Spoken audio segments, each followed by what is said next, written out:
2027년 사관학교 국어시험 어떻게 합격할 수 있을까요? 지금부터 함께 풀어보겠습니다.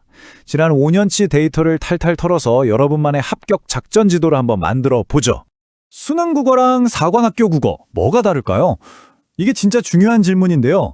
겉으로 보면 되게 비슷해 보여요. 하지만 속을 들여다보면 이건 그냥 시험이 아닙니다. 미래의 장교, 그러니까 리더를 뽑기 위한 시험이기 때문에 평가하려는 능력 자체가 완전히 달라요. 이 시험을 뚫으려면 먼저 적이 어떻게 움직이는지 알아야겠죠? 지난 5년간의 데이터를 보니까요, 아주 명확한 두 가지 핵심 트렌드가 보입니다. 첫째는 정보의 밀도, 그리고 둘째는 개념의 융합이에요. 자, 첫 번째 키워드 정보의 밀도. 이게 뭐냐면요, 예전에는 지문이 그냥 커피였다면 지금은 에스프레소 샷 같은 거예요. 아주 짧은 글 안에 엄청나게 복잡하고 깊은 내용들을 꽉꽉 압축해놨다는 거죠. 그러니까 그냥 쓱 읽어서는 절대 안 되고 아주 깊게 파고들어서 분석해야만 풀 수 있다는 뜻입니다.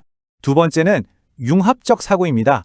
이건 뭐냐면 갑자기 철학 얘기를 하다가 과학 얘기를 꺼내고 그걸 또 법률이랑 엮어서 문제를 내는 식이에요. 전혀 상관없어 보이는 분야들의 지식을 막 끌어와서 하나로 합쳐야만 풀 수 있는 거죠. 왜냐? 미래의 장교는 복잡한 상황 속에서 다양한 요소들을 종합해서 판단해야 하니까요. 바로 그 능력을 보는 겁니다. 그럼 이 밀도와 융합이라는 두 가지 특징이 가장 적나라하게 드러나는 곳이 어딜까요? 바로 독서 영역이죠.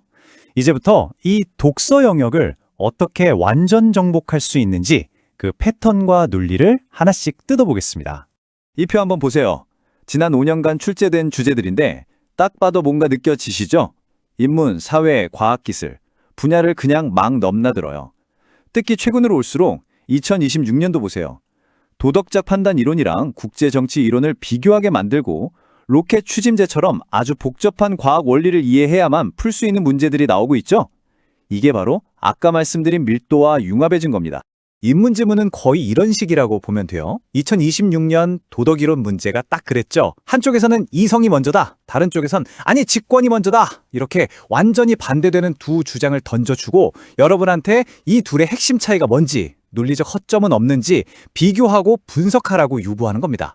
그냥 외워서 푸는 게 아니라 이 생각과 저 생각의 충돌 지점을 정확히 파악해야 해요. 사회나 법률 지문은요, 머릿속에 논리 지도를 그리는 게 핵심이에요. 어떤 조건이 충족되면 어떤 결과가 나온다. 이게 원칙인데 단 이런 경우에는 예외다. 이런 식으로요. 2025년 민사집행법 지문이 대표적이었죠. 조건과 결과, 원칙과 예외. 이 관계만 명확하게 딱딱 구분해내면 문제는 의외로 쉽게 풀립니다. 과학기술 지문은요, 글자를 읽는 게 아니라 머릿속으로 애니메이션을 만든다고 생각하셔야 돼요. 2026년 로켓 문제 기억나시죠? 1단계 추진제 모양이 이렇다. 2단계, 그래서 불이 붙으면 타들어가는 면적이 이렇게 변한다. 3단계, 그래서 최종적으로 로켓의 힘, 즉 추력 그래프가 이렇게 그려진다. 이 연속적인 과정을 머릿속에서 영상처럼 돌릴 수 있어야만 풀 수 있는 문제였어요. 자, 그럼 이제 문학으로 넘어가 볼까요? 문학이라고 뭐 다를 것 같으세요? 천만에요. 문학 영역도 엄청나게 진화했습니다. 그냥 슬픈 이야기구나 하고 줄거리만 파악해서는 이제 택도 없어요. 훨씬 더 날카로운 분석력을 요구하고 있습니다. 그래서 핵심이 뭐냐? 이제 문학은 단순히 감상하는 게 아니에요.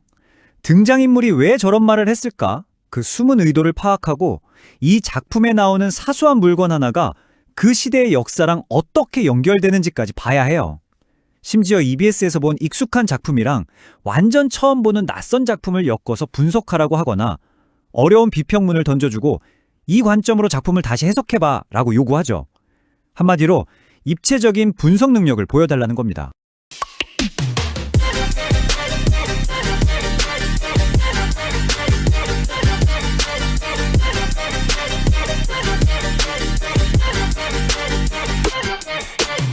지금까지 적을 분석했으니 이제 우리 작전을 짜야겠죠? 이 분석을 토대로 여러분이 2027년 고득점으로 갈 수 있는 가장 확실하고 실행 가능한 로드맵을 지금부터 제시해드리겠습니다. 여러분이 기억해야 할 가장 중요한 숫자가 있습니다. 바로 5입니다. 이게 뭐냐고요? 지난 5개년 기출문제, 모든 전략, 모든 공부는 바로 여기서 시작해야 합니다. 이건 해도 되고 안 해도 되는 선택이 아니에요. 무조건 해야 하는 필수 코스입니다. 독서 영역 전략입니다. 첫째, 그냥 읽지 마세요. 글의 뼈대를 파악하는 구조적 독해 훈련을 하세요. 둘째, EBS 교재에 나오는 기본적인 법률이나 경제 용어들 있죠? 이건 미리 마스터해 두세요. 셋째, 과학 지문은 무조건 손으로 그려보세요. 간단하게라도 그림을 그리면서 원인과 결과를 따라가야 합니다.